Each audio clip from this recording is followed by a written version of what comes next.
Welcome to the FreeMind Podcast. Today we have Brian Esposito. All right, remind you that this is the realest thing on the internet. There is no prep, there are no questions, there is no agenda. This is two human beings connecting in real time for the first time on camera. Enjoy Brian's story. Absolutely. So thanks again, Nate, for the opportunity. Brian J. Esposito, CEO and founder of Esposito Intellectual Enterprises. I founded that in 2001, and I'm also the CEO of a publicly traded company, Diamond Lake Minerals, ticker symbol DLMI, which I took over as CEO in August of 2023. I'm going to jump right into the fact that I'm going to give you credit for having the largest LinkedIn profile of experiences ever. So most times I do not do a lot of prep at all. All I do is look at somebody's LinkedIn profile. I don't go to Google. I don't do anything like that because I want to be able to talk to them and let the rest of the stuff come out as a non-biased perspective. With that said, 117 experiences within your LinkedIn profile. It was a juggernaut, and it is the most research I've ever had to do in a non-research show, I must say. Well, I appreciate taking some time to check out my profile, so thank you for that. Absolutely, Brian. Well, hey, with that said, I mean, your career is really diverse. You're all over multiple industries. What is the pivotal moment that set you down that path? Because it wasn't always, balancing and multitasking and portfolio focus. And then what I want to lead you into is portfolio mindset. We talk to a lot of people that have one singular brand and one singular business. I want our conversation to be more of a wholesale portfolio kind of focus. And how do you share your time and share of mind and stuff like that? So kind of jump right in on that one. Yeah, of course. Great question. So I'm a builder. I'm a creator. I travel the world for work and meetings and meet all different types of people and cultures. And I always see the world a little bit different than other people, where it's an old school mentality, find a need, fill a need. And I constantly see that. So that's why since a teenager, I've always been out there earning, hustling, busting my ass to earn and find ways to create value. And I love building opportunities for people. I love the idea of employing people and creating opportunities and safety and security. So I've always just been wired that way. Where it really kicked in is early on in my career, I launched let's say very, very successful beauty company, full service retail stores, global distribution. I built the first e-commerce platform in the late 90s. So I launched a lot of brands. I got to work with a lot of exceptionally talented celebrities, icons, actors, actresses, entertainers. And if you look at the beauty industry and you look at some of the billion-dollar brands that were created backed by celebrities like musicians or actresses, it was their celebrity status that gave them the popularity and a great life, but it was the beauty or the brand that made them billionaires. And I helped a lot of brands become $100 million brands, billion-dollar brands. And I had a very incorrect model. I was an ant farm. I was bringing in product, helping them launch the product and distributing the product. And I was very grateful to have that opportunity. But when those brands had exits to very large companies like LVMH, Estee Lauder, L'Oreal, Revlon, any of the big players, there was a massive liquidity event for everybody that was an equity holder. I was never an equity holder. That wasn't my model. I was the person happy to get the brand, happy to work with the client, and happy to resell the brand. I had great margins because I was buying it as a distributor and sometimes selling it as a retailer. Then one morning I woke up and some brand that we were their first dealer. It happened a lot. This product used to be made in their bathroom, and I backed the person. I gave them their orders. I helped them get their career going, and I helped them give them credibility. And they had a $1.some billion exit. And I was like, "What the hell? What's going on here?" Not only did I have any attachment to the equity of that exit, I also lost the brand because the buyer has their own distribution model. So I woke up one morning again, pissed, and I said, "That's it.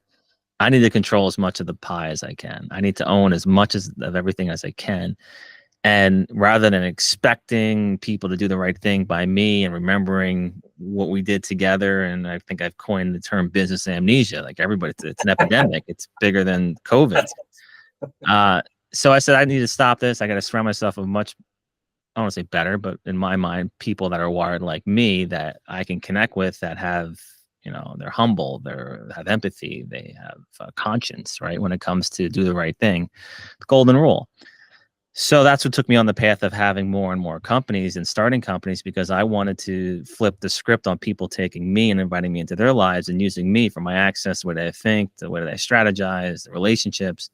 I needed to reverse that and start inviting warranted people into my life and just build and grow and earn together. So that's when that started. It didn't start early enough. I had the wrong model for way too long, but I'm grateful that I made the change at some point in my career. When you made that change, and not to the scale at all that you have, but I've had many moments of those with clients, and when you kind of have to, one, you have to cut your losses on those situations, and two, I won't give specifics, but I've had many things where you connect, I connect two people together to create something, and it's two separate entities that are both my clients. And then all of a sudden the product that is the delivery of me connecting them and giving them the layout. Yeah, exactly. I like to also say that I love that business amnesia. And usually the tell sign, I think, that I've learned in my 20 some years now, it usually starts out with a touch of alligator arms, and that usually begins at the coffee shop, and then pockets and alligator arms. It's at the deli, and that's usually the physical sign that you have someone that's got a future of business amnesia. Yeah. So that's awesome. Well, I love that you're also a connector. I didn't mean to interrupt you, but the connector is the most important piece of everything. And with the connectors, 3 different types of connectors. Maybe there's 4. You have the first type that connects people and doesn't know how to attach himself to the upside, and that's what happens too much in my career. It sounds like what happened in your career, and these people just run off and make great things together. Then there's the connector that's so, I referenced Tommy Boy when Chris Farley has the chicken wing scene, and he's like, you know, he comes the aggressive salesperson. That connector never gets anything done because they're micromanaging both people. They're, hey, what's going on? Is this thing moving forward? And you know, both of their relationships don't even want to deal with it because there's just so much energy on top of trying to just have it naturally go. And then there's what I finally figured out is because I love connecting people, and I don't have an ulterior motive to connect people. I want to see people do well. And my brain says, I met this person 10 years in the airport, and I met somebody today, and then these 2 people need to connect because there's something there. What I don't like is the idea of doing that, and then there's zero appreciation, and they don't properly compensate the connector, because we are the most important piece of that puzzle. We're the force fate, right, that made something happen and something great happen together. So when you have the ability to say, I'm connecting, but you're leading the connection, you got to paper it up. Here's what I expect. I want you guys to go and crush it. You're very seasoned in your industry. You're very seasoned in your industry. There's something great here. My piece is X. I'm here to support it. I'm here to help add more introductions and more pipeline of earnings. I want to see this thing grow, but I am part of this, but I don't need to be involved daily because it's you 2 people coming together. That's the magic, but ensuring that I have some attachment to whatever's created there. Upset, right? You get disappointed in people. It starts to weigh on you. So even just you as a person, it's just disappointing. And you start to question your own maneuvers and decisions. But then if you're married, you have a boyfriend or a girlfriend, if you have a family, and you brought up to them, hey, I introduced Gary and Mike, and they got together and they built the company, and now they just got a contract with Microsoft. Not only do you have your internal, oh shit, what the hell just happened? You have other people that you shared that with are asking you, did you get anything about that? And then all of a sudden you start to feel like people think differently of you. They don't hold you to higher regard. You feel stupid because like I mean, there's so many domino effects to that, especially when you maybe over communicate things with other people because you thought something great was happening and you knew something great would happen. Unfortunately, something great happened, but something awful happened that you didn't get compensated or even acknowledged. I mean, you don't even get taken out to dinner sometimes, not even a cup of coffee. That's the end of it is actually, and that's why when I'm writing this thing out for the FreeMind flow, that's the end of it is it's not the value, it's the intention. Oh yeah. What about when you need something? I say you, not you specifically, but in general. And I'm not one to ever ask for things, but when I do, most of the time people kind of jump in because I never ask. But let's say you connected people and they did something great together, or you helped somebody build up their business and they didn't do anything for you, and you go to them with a small ask and if they don't immediately jump in the car and go to the bank or go on their app and wire you $1 or whatever the ask is, then I'm sorry, piece of shit. Like that person. When I left working in the wholesale world directly and started out on my own full time. I was blown away at the amount of people that on a daily basis I talked to and I thought was a mutual relationship or all these other things. And then you quickly learn it was like This person was around because of the Amex card. This person was around for the free drinks. It was so incredible how eye-opening. And it was like it Very was eye-opening. days between when and you're sitting there and you have no way to look your wife in the eye and your kids in the eyes to like own what's about to happen for the next few months. Yeah. And then when you have nowhere else to look, those assholes aren't even where the hell are they? Thank God you're not in war, because you don't want those people in the trenches with you. Like it was that, those moments, and this isn't a complaint session or anything like that, but no, it's a reality session. This is the reality that most people experience than not. And it's good to talk about it. I like to talk about the vulnerabilities. You may look at my LinkedIn, you may look at all the stuff I talk about that I love and I'm honored to, but I have been smacked in the face every way you can think of. I've made every mistake you can think of. I've been hurt every which way you can think of. I think my value, and it's also very therapeutic for me when I get to talk with great people like you, is here's what I did. Here's the hell I went through. Here's how I overcame it. Not, oh, here, look at me on the beach with this nice car. Look at me over here with this nice. When I see that, I get so offended by that type of behavior. I don't subscribe to those people. I know there's a lot of those people that people sign up for. They pay a lot of money to go see them talk and brag about all their crap. But I think it's the most offensive way where you have an audience that you can really make a difference and inspire and influence. And you're just trying to get them to pay for your model to support your lifestyle and say, hey, you can one day be like me. I guarantee you that person never would have signed up for that model. They became what they became because, yeah, they're clever, they're smart. I don't think they have a conscience when it comes to the amount of money or things that they charge for people, and they don't support it with anything else except you think you're part of this network. You have this membership that really means nothing. Anyway, I can go off on that. I just get so offended when you're right down the path I'm talking about. And that's why, like, when I was looking at, I look at how many people are coming out with these memberships and things like that now, and it's becoming so trendy. And I'm just like, how can it be done in a more authentic way? Because one of my big things is coming out of COVID and going into COVID, I've sat through many, like when I was a vice president, I sat through so many, traveled around the country to corporate meetings and all these different things. And they're all great and fun, and the people are amazing. But we were manufacturing authenticity, and we were manufacturing reality, and we were manufacturing to the point where, like, you literally would be like, well, this video is the most authentic, but it's like, that's one of my reasons I started this podcast. It was like, it's my wife was like, well, what's this next idea? Because I'm like you, and that's, I'm not like, and I have a million different things on my LinkedIn profile. You can see, I don't even know how many businesses it was. I have listed out all the businesses I executed on and didn't work out. And that's part of the process. Exactly. And what exactly I was trying to what I'm trying to say there is when I said about this podcast, I told her, I said, this idea is only going to be able to live in a backpack. So no more warehouses, no more office spaces, no more inventory. I said, this idea will live in a backpack, and it will be the most authentic and real thing on the internet. And everybody says, how can you possibly do that? And I say, when they write to me and yourself and other people, there's no prep. There's no questions. It is two people connecting in real time and in real, like, there's nothing like, oh, look at that thing, look at that. Are you queuing up something, or I'm waiting with this agenda? I like literally here, it's a blank piece of paper. Oh, you came well prepared for this one. and the blank piece of paper is there so that I don't interrupt you, because when I'm sitting with people, I tend to interrupt them. So I try not to interrupt. So I jot it down and then I get back to it later. Okay. With this said, all these different twists and turns that your life has made, where would you say, not necessarily good or bad, or I'm trying to get some story or anything like that, but what is the most unexpected one where you were like, you know what, that was a completely leap of faith, and it could be good or bad. Let me say that it could be unexpectedly bad or unexpectedly good. Yeah, they're always unexpectedly bad, but you find the good in them. I won't give a specific because there's just too many, but I'd like to say the specific outcome. There's a consistent outcome to all of them. When you're open to the world, I believe, Nate, you're the same way. Yeah, and I reference you. You open the window in your house. A little bluebird's going to fly in and sing a little song, and you're going to feel good. And then a swarm of bees are going to fly in and attack you and your entire family. That's just the deal.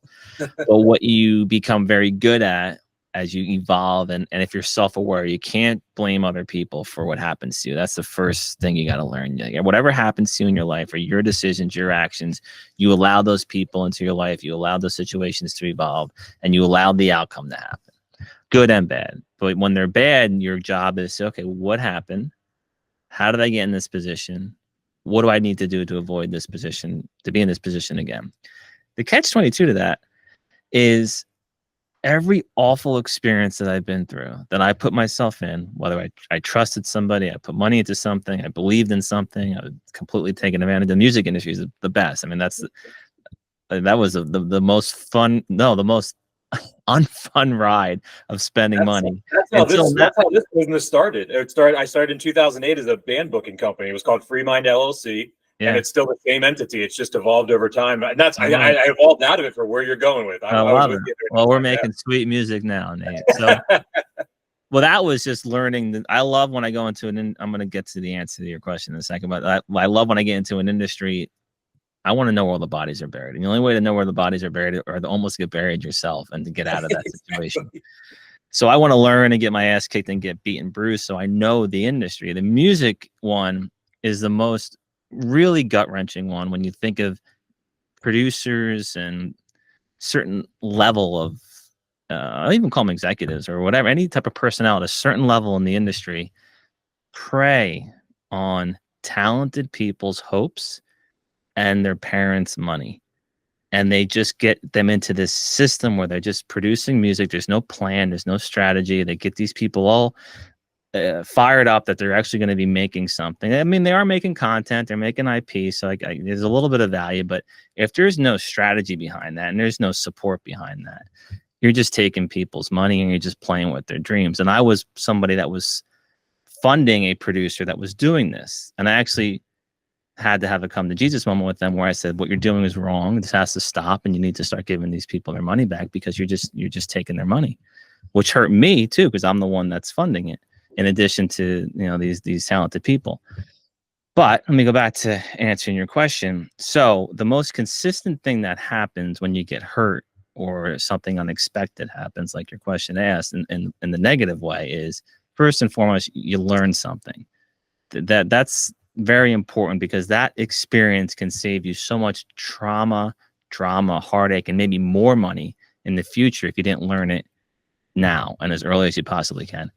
The second thing is I have met my closest colleagues, friends, partners in situations where we both got screwed by the same person. So when that happens and you meet somebody that also got taken advantage because of somebody, you form this trauma bond and you form this new amazing relationship that you both got taken advantage by somebody. And the psychology behind that is we think that we're smart. We don't want to feel like fools, like someone taking advantage of us. But when somebody else at your level or even higher gets taken advantage of by the same person, you feel a little bit better. Like, hey, it wasn't just me over there. Look, he got it too. And now we're best friends. And now him and I, or she and I, are out doing this, which is even better than that. That's the kind of cool moment. But you have to be calm and you have to acknowledge that, okay, there's a reason for everything in life. And there's a reason this person put you through hell. And once you can shake that off and not be so emotional about it, you can see, like, okay, there's value here. Where is it? It's not that person, because they don't have anything. They're just taking from other people. But what around this can I now bring into my assets and bring into my story that can actually create some real value? With your relationships and your progress through all those different industries, what would you say are some of the common tying factors of the way business operates in all those different industries? Because you're able to have a very unique perspective. You're not ingrained in it. You're not buried into it. Obviously, you're ingrained in it from a variety of ways, financially and business wise. But my point is, you know what I mean? Like, you're not a biochemist that's strictly working in a silo of one thing, is what I'm trying to say. You get a very holistic approach to the world. I think so. I really do it. And I always need to do that. I look at a lot of Fortune 1000 companies and leaderships, and they're normally in beautiful office buildings at the top floor. And I don't know how you can lead like that and not be amongst people. There's a disconnect from every aspect of the world.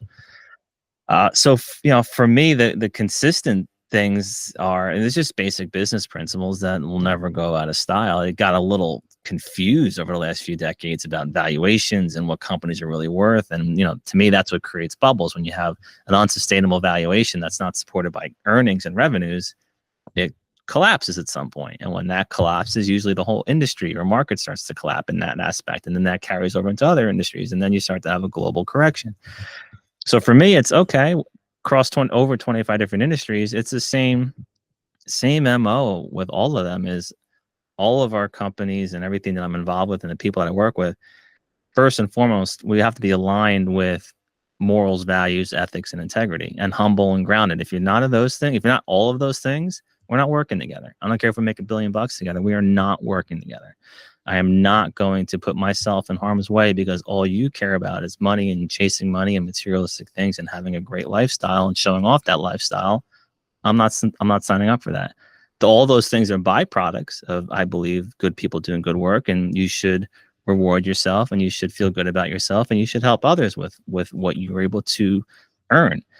As far as companies are concerned, across, again, all these different industries, if you want to be in business, you need revenues. If you want to stay in business, you got to be profitable. Simple as that.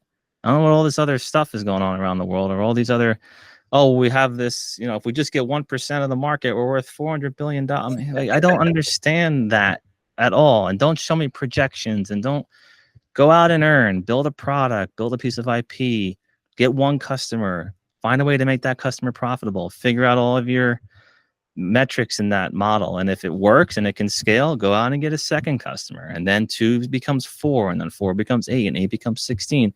I think that's the only way you build a business. I think it's the only way you properly scale a business. And you may get lucky here and there and get a huge account, a huge client, but that may also destroy your business. I've turned down huge orders from major retailers around the world because, hell, they're going to make me take the ball off my focus, which is my real meat and real profitable, healthy pipeline of customers. And if all that stuff I'm selling them doesn't sell, I got to buy it all back for retail. I got to pay for shelf space. I got to pay for marketing. Also, I could say, hey, I'm on the shelves in XYZ.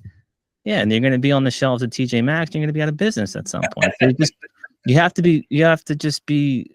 I'm talking like it's easy. I'm talking like I've been through it.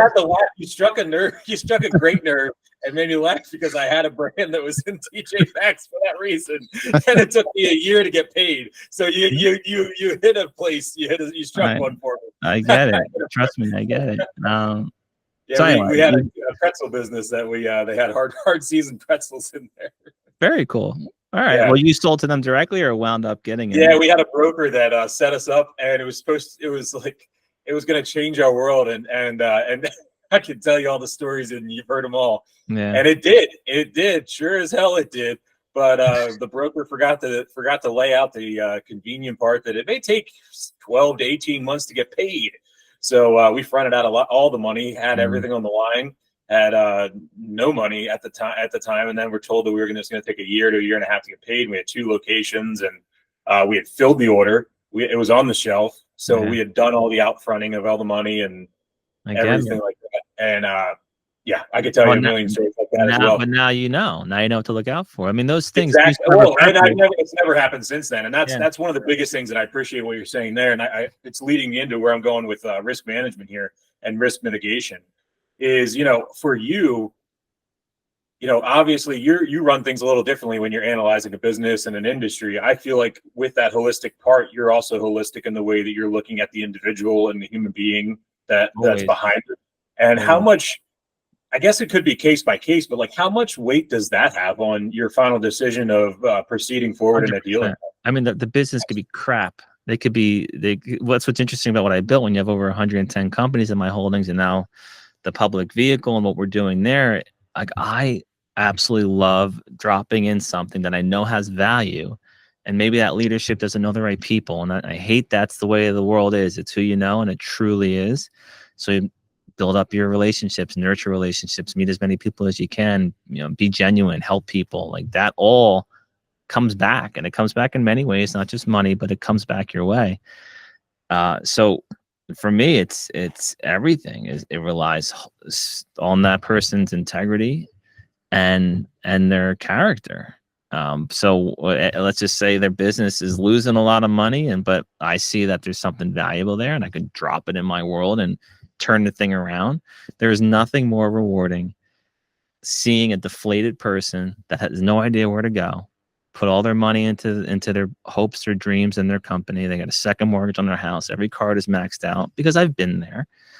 And seeing them light up, like they just had the shocks put on their chest and they're brought back to life, that is the most magical moment in the world. And for me to be part of that experience with somebody and give them second or third or fourth life into what they're trying to build, and actually get them on what I believe is a very de-risk, safe path to turning their business around, creating profitability, and refueling them, is amazing. And it's amazing because I needed that for majority of my career, and I didn't have that, and I had to figure it out. And, you know, some people, myself, I'm talking about, and a few others that I know, unless you kill us, we're fighting. We're fighting back. Unless I'm down and out and I don't have a pulse, I will fight back and figure it out. And no judgment to anybody else, but there's a majority of the people that just kind of don't know what to do, and they give up, and they feel very out of options, and that's okay. That's how they're wired. I mean, I'm not judging anybody, but when you can help those people because they did take a risk and they did create something interesting, or that really has hope and value, and you can put them on the right path, that's why I feel like I'm here. I feel like I'm here to help people. I think that should be our first job as a member of humanity, is we should be here to help one another. And when we do that, you have a more healthy environment for everybody, and everybody starts to just replicate this new behavior is, hey, who can I help today? And you got 7-8 billion people around the world. If half of them need help and half of them can help, then all of a sudden everybody's doing good things together. But my mind works that simply. I know that's not the reality, but in my little bubble, what can we do today? What kind of impact can we do today, and who can we help? And that's anybody actually, I know this will get taken out of context, and that's fine, but anybody that doesn't believe in the abundancy concept, that there is plenty of things out there. And if anybody's sitting around saying, I don't have an outlet or I don't have this, it's because you're not looking around the right corner. Yeah. And I'm sorry to say that, and I'm sorry that it sounds that way, but I'm somebody as well that's been multiple times into the negative with the bank accounts. And I just published an article on my website a couple weeks ago about foreclosure a couple of years back, and then all the twisted turns of events. So with that said, it's a thing that majority of people that are standing on top of a mountain in your mind, there's a pile of shit that they had to get through to get there. 100%. I mean, it's not a mountain. It's not a mountain of roses that they're standing on. And with that as well, switching gears to before you switch, one thing I wanted to try, so I didn't interrupt you, but I like to, it's therapy for me too. I've written a couple of articles, but it's more about, again, sharing my experience and taking a moment, because I've got 23 plus years in my professional career. So there's a lot, and sometimes I don't want to unpack some of it because I buried it for a reason. I don't want to revisit it. But to your point about perseverance and just keep pushing forward, and the moments that you've been in, the one article I really loved writing, it was the 7,327th night of my overnight success. I actually went to the point where I started. I love that name. And this was 4 or 5 years ago. So like, I need to write a follow-up and add to that. Yes. But most people just see, maybe get some press, maybe you post online, like you have an exit with your company, or you got a big account, or you just, people think, oh, that guy or that girl, overnight success. Never. It's not reality of a self-made entrepreneur. There is so many times where it is just doom and gloom. You're in sleepless nights. You're giving yourself ulcers. I've given myself Bell's palsy, shingles, hairs falling out. Like I've put my health. You too? It just slid down. It just slid. Idea number one was the barber shop. No, but the sacrifice we make on our personal health and well-being, mental well-being, is the ultimate sacrifice, because I truly believe your health is your wealth. But what we put ourselves through, and I wish I've learned this a little bit sooner too, is don't focus on what you can't control. Just focus on what you can control. And it's not much in our lives that we can control. And if you just worry about that, and worry is the wrong word, but if you just look at that and say, what do I have control over in this situation? And that's where I'm going to focus, not the 99% of the other noise, chaos, confusion. And life will throw distractions at you. You can say it's life. I like to call it the devil. When you're on a good path and and things are lining up, sometimes something really super shiny gets thrown at you, and sometimes it can actually be added bonus to your good path. But for me, majority of the time, that was just something to take me off my path and focus on that new shiny big opportunity, because it was not real, or it was just a distraction, and then set me back days, months, years. So you have to be so observant as to what's reality, what's there just to cause you some distractions and make your journey a little bit harder, and focus on what you can control. And once you can figure that out, your life can be a lot more easier. You can have a much more calmness around you when you're just focused on that. And sometimes you have to make some hard decisions to cut toxic people from your life. And that could be certain family members. It could be best friends you grew up with. It could just be loved ones. Like if there's somebody in your life that's causing you turmoil and stress and anxiety and angst and all the things that are just kill you, you have to make a decision and say, you get one life at this, you got one chance at this, and you deserve happiness and calmness and peace around you. That's first and foremost. If you don't have that, there's no way in hell you can correctly manage your life. And more importantly, in this conversation, correctly manage your company. Because if you don't have calmness around you and you don't have this ability to perform at your peak levels, because there's so much crap hitting you every day that is not even in your control, you need to make some really difficult decisions to get in a really sound place. And then relatively quickly, I guarantee you'll see your life and your business and momentum really start to kick in and support you.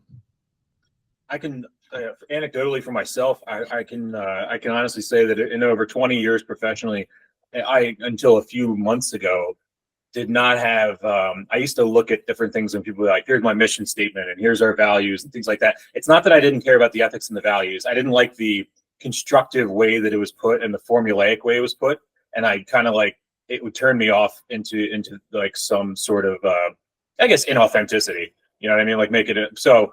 What I'm trying to get at is I went through a couple of different sessions and things and conversations with people and landed with where you're talking about as I'm admitting that it took me a very long time stubbornly to get on board with this, is to have one specific thing that I can control and then letting everything else trickle out from that. And it led into a 48-hour, my wife, I was everything but the yarn together with the thumbnail, the Post-it notes and everything like that. But it was a weekend of strategy where I just locked myself in the basement and I just dumped out my brain with that one thing. And what came out of it was the goal of 2024 is to empower entrepreneurs and small businesses through creativity and innovation. That's the phrase that came out after, 50 pages of these giant, I still have them, these giant Post-it notes that are about whatever, 3 feet by 4 feet, the ones you buy at Staples and stuff. It covered the whole basement. Well, what came out of it also was then my desire to continue this podcast, and I'm a few weeks in on that concept and a few weeks in on that. But what I'm trying to say is there's two things going into 2024 that I've never done before is be myself 100% of the time. Where I was never myself, it wasn't in some sort of manipulation or deceiving way. In my past, I wasn't myself because I was worried that the person wouldn't accept me. That's the defining factor. And if that's the reason that I'm going to not be myself, then that's not a good reason.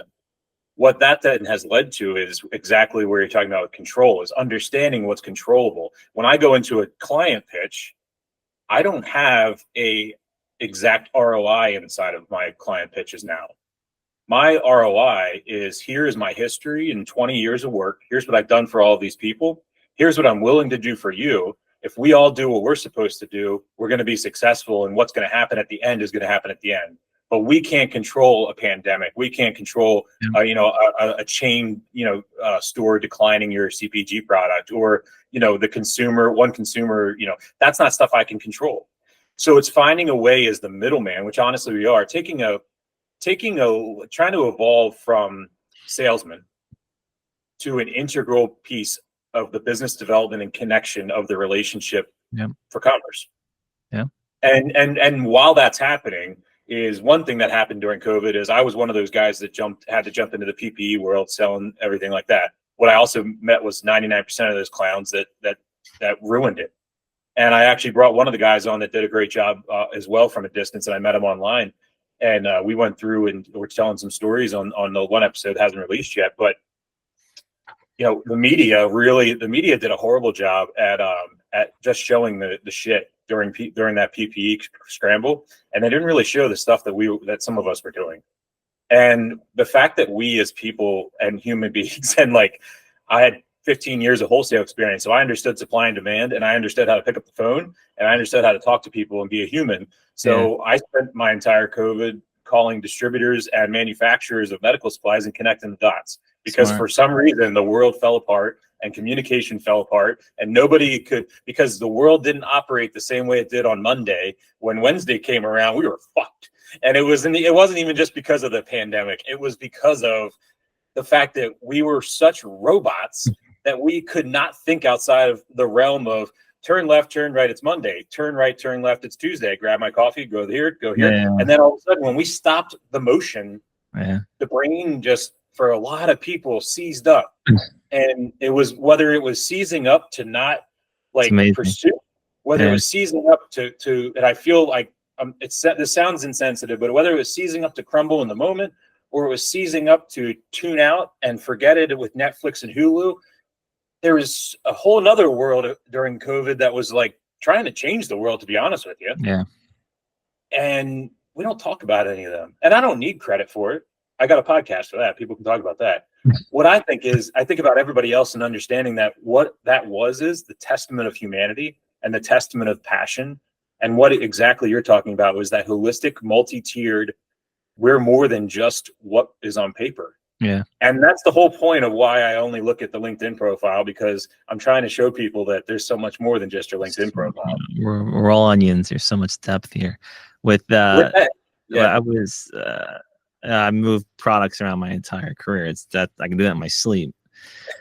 So we actually saw a really massive spike in certain things like hand sanitizers, gloves, before there was even a pandemic. So like we got a pulse on things when things were happening. And not to get into that world, but that was why I'm going to get into that world, but not me specifically. There were some of the, I don't want to give away any names, but top tier CEOs, massive companies that all of a sudden were not important, right? Because during that time, there's only a handful of companies or industries that were allowed to operate. They were blessed to operate, and the rest of them had to go get these loans and government grants and stuff for their employees to keep them around. But there were at least a dozen CEOs that, because they know my world and where I've come from, and then we have a relationship, I'd had to shake them and virtually smack them in the face. They'd call, Brian, I can move 2 billion KN95 masks to blah, blah, blah. I'm like, okay. I said, have you ever been in this space in medical supply? Is this part of your life that I don't know about? He's like, no. Well, the guy reached out to me. He's going to wire me the money. I just have to send him the pictures of the inventory. Okay. Yeah. Proof of life. Yeah. Just gotta get the proof of life. I was like, okay. Mr. Smith, we'll call him Mr. Smith, not a real name. I'm like, how the hell did you get your current job? He's like, what do you mean? Like, how did you get not even that, but how did you get the job of running this big company? Because you should tell your shareholders that you're quitting. Like, you think this is a real deal? He's like, what do you mean? Like, you honestly think this is a real deal at your age and I was being loving and cruel at the same time, because you have to sometimes. And if that person, I would expect to do the same to me. That's the friendship. I was the qualifier for my clients. Yeah. And once it came through me, the deal then became there. But I was the filter, so I was the one that found the 99% of the clowns for my clients. Well, not to mention, I told all these people, I'm like, you don't understand. Your name has value, which is why I'm very, very, which is why I have my rules. I'm very disciplined as to where does my name go. Like Mr. Smith, you are giving that deal credibility. They're going around all their world. They're collecting maybe money because you're involved and you run this big public company or you run this big private company. You're involved. You're going to get in trouble. So get your name off of this deal. It's not real.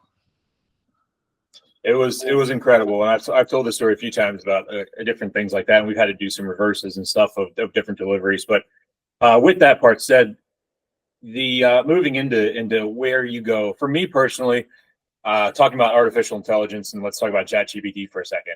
I feel like a lot of time, I don't want to talk about the standard stuff everybody talks about in the news. I want to talk about the good part about it. I want to talk about what people aren't thinking about, and I'm just going to give this. There's a lot of people that their brains are going to explode all over the room right now after I talk about this. Oh boy. I use ChatGPT all day, every day. I have it in my phone. I have it all through me. Where I think, I mean it. It's to the point where it is. I put my jargon notes in, and we just run with each other. ChatGPT is using Nate. If you really think about it. And I own it. And I own it because I gave myself to ChatGPT. Yeah. We had a marriage and a whole thing a couple weeks ago. No, congratulations. You have a registry somewhere? I'll find out. I'll use that. Yeah. So with that said, with the advancement of AI, here's where I use it. AI is my aggregator on steroids. All right. So AI is my due diligence. It's my market research. It's my latest trends. It is. Talk about, do you use AI in your current life and in an aspect of researching, aggregation, or anything like that? And if not, dive into what that resistance is, because I'm open to everything when we talk about that. Yeah. The answer is no. Personally, I do not use it. I have this, and I'm a technologist my entire career. I'm ahead of the game on so many things, which has caused me nothing but pain and a very expensive habit that I find myself on. For me not to be involved personally, and a lot of our companies use it for, we even have certain technologies that offer something really good to the market utilizing it. I'm afraid of it for many reasons, for content creators.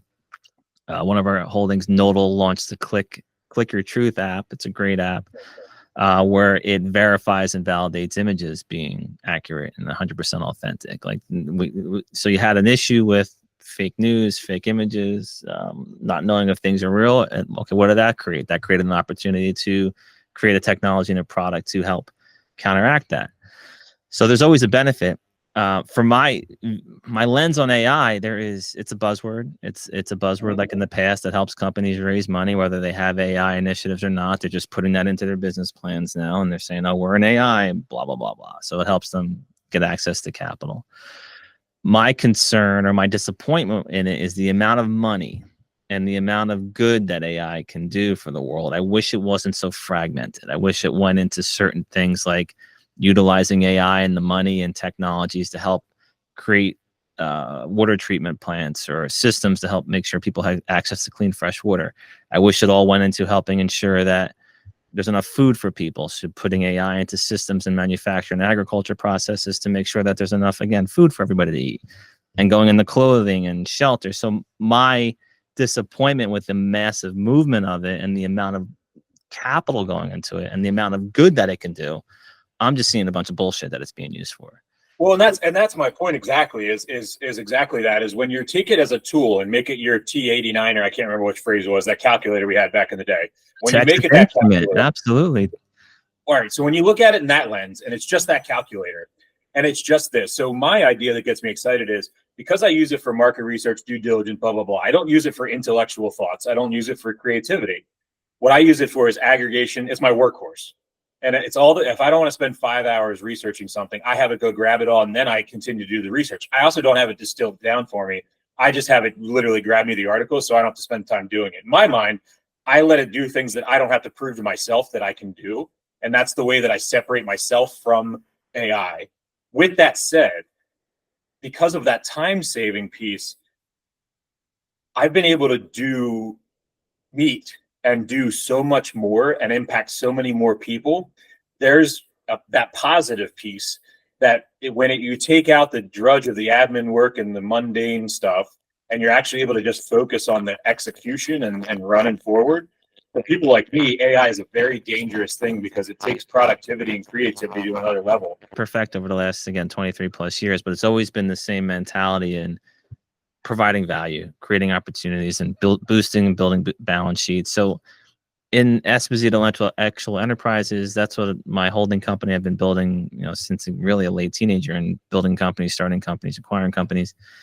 And when they're my companies, it's my rules because my ass is on the line. So those systems and those processes have to be consistent. Over the last 7+ years, I've been invited into working with startups, even up to Fortune 500 companies. And we talked about why I love doing that, because I just love taking what I've built and creating peanut butter and jelly and creating something of value after it. So when companies want to bring me on, I don't work I'm not a licensed broker. Another problem a lot of people have in the world, they're out there trying to collect success fees and cash off of brokering deals. Unless you have a license, people, you cannot do that. So I work initially I said, let me start doing this advisory role. I was not a board member, guys, so I don't take board seats. That's not my style. I like to be in the trenches with people.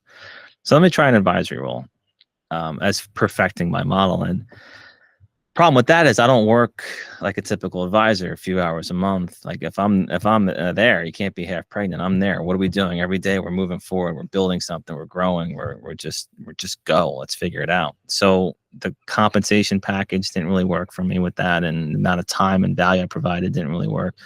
But even more important than that, as an advisor, I'm very disconnected as to what is management doing? What are they doing with their capital? Are they operating under strong fiduciary duties? Is this company okay? Is it safe for me to attach my name to it? And there's been a few times that because I had that disconnect with what's going on at the management level, that they ran into issues, and it backlashed on me because I was a part of that company. Again, going back to giving something credibility. I helped give that company credibility because I joined the team, because I believed in the team. So then I said, that's not going to work. So now, and it's over the last many years now, companies that want to bring me on, very simple. I need a equity compensation package. I'm a member of the management team. You can see on my LinkedIn, I take head of strategy, head of global partnerships, but I wear every hat that executives wear. I'm there to help every team member push forward whatever they need to push forward. I'm there to create a one-stop shop and helping them find earnings, be more profitable, get better clients, or a pipeline of clients or additional customers, open up new markets, introduce them to the rest of my companies to create value and build things together. And if they need to raise capital, that's secondary, because go back to the music days, go back to me passively investing into companies. I'm not putting any capital or any of my partners' capital or access to capital into a company unless we have de-risked it as much as possible. And we've created a pipeline of guaranteed profitable earnings to come back to help support getting that capital their money back. So when you do that, a couple of things happen. Now the company is more valuable because we created all these opportunities and a pipeline of earnings. Maybe they don't even need money anymore. And now that you have more earnings coming in, you can go and get some maybe nice friendly bank debt. You can get all different types of access to capital. But if you do still need access to capital, now it's growth capital. But now your company's worth more money, so the equity that you're giving away for that capital is a lot less. So there's this magic formula that we can create. And I want to protect the founders. I want to protect the equity holders. I want to have my piece for my value that I bring and continued value that I bring. And I want to protect them because I can be on both sides of the table. I'm an entrepreneur and founder at heart.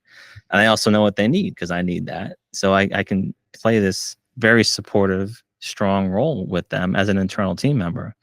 And then with the public company DLMI that I took over, we've got some tremendous momentum. That business model is building and growing companies under our umbrella.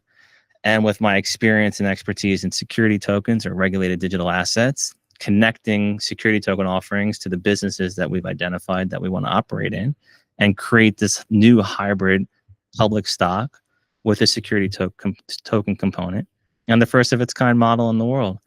So we've got a lot going on, and we're able to do that because there's not a lot of drama, stress, or chaos. It's just all good, calm people. That's who knew that was the key to success? It's one of them. And surviving long enough to figure it out. Exactly. Brian, I want to thank you for your time today. Thank you so much for taking the time. You are a busy man and very inspirational. I enjoy following you, and I actually, I'm going to confidently say this is not the last conversation that we're going to have. So I very much enjoy you taking the time and most importantly, taking the leap and going out and going from the record button and meeting somebody genuinely and authentically and in a real environment. Obviously, we're not in person, but as real as we can be, right?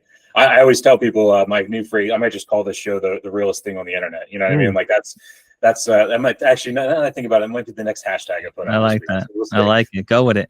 Yeah, I think, and it's a juxtaposition to what we're talking about with AI. You know what I mean? With the world going as AI as it is, why not have a podcast? It's the realest thing on the internet. So the only guarantees in life are death, taxes, and Nate's podcast. So, hey, Brian, you have a great rest of your day, and I look forward to talking to you further. You take care. Thank you, Nate. Take care. Bye-bye.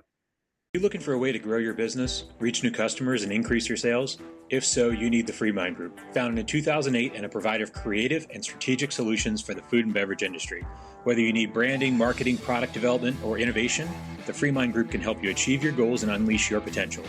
Visit our website at thefreemindgroup.com and get a free consultation today. Thank you for listening and see you next time.